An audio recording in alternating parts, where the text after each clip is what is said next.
Pentágono perto de um prejuízo nos programas de 130 bilhões de dólares.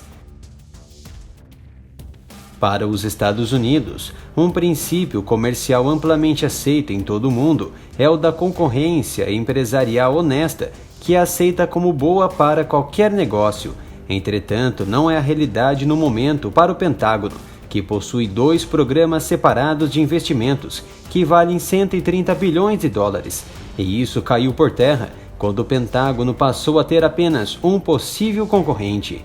A ínfima concorrência dos 2 programas levou o setor de compra de armas do Departamento de Defesa americano a analisar os esforços de 45 bilhões de dólares do Exército americano para substituir o veículo de combate Bradley, um blindado que fez história durante a Guerra do Golfo, destruindo mais veículos blindados iraquianos que o M1 Abrams, mas que se tornou vulnerável na Guerra do Iraque contra explosivos improvisados e ataques com granadas de foguetes, o que fez o governo lançar o desenvolvimento de MRAPs de nova geração. Os líderes do Departamento de Defesa passaram os últimos anos delegando a supervisão da maioria dos grandes projetos de aquisição para os serviços militares individuais, uma medida destinada a remover obstáculos burocráticos, acelerar o desenvolvimento e levar os equipamentos produzidos muito mais rápidos às tropas em conflito, mas é claro, após testes bem-sucedidos. Em outubro deste ano, as licitações do Pentágono tiveram um novo rumo quando o Exército desqualificou da competição a empresa norte-americana especialista em armamentos e equipamentos eletrônicos Raytheon e a empresa europeia especialista em veículos militares, sistemas de defesa antiaérea e artilharia, a Rheinmetall. O objetivo desta desqualificação foi para projetar um substituto do veículo Bradley, que o Exército apelidou de veículo de combate opcionalmente equipado. E caso isso se concretize, o programa de construção será para até 3.800 veículos, o que pode valer 45 bilhões de dólares.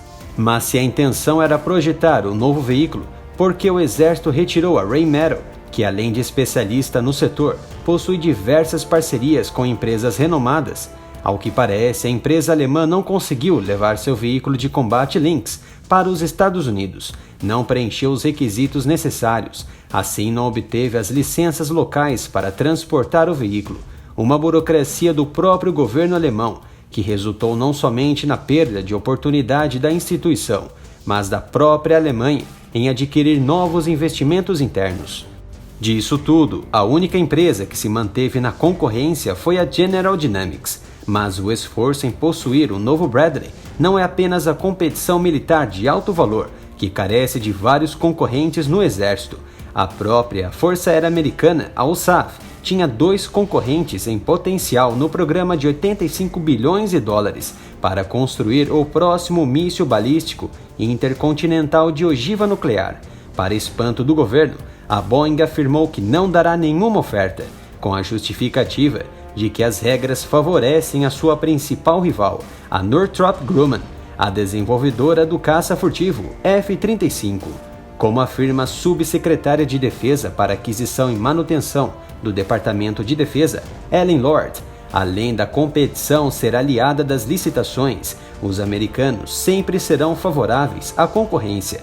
Para o canal Área Militar, essas dificuldades com a falta de concorrência e preço justo afetam consideravelmente o setor militar dos Estados Unidos, uma das maiores potências militares do planeta. Sabe-se que um ambiente competitivo economiza muito dinheiro, mas parece que neste momento ocorre o contrário.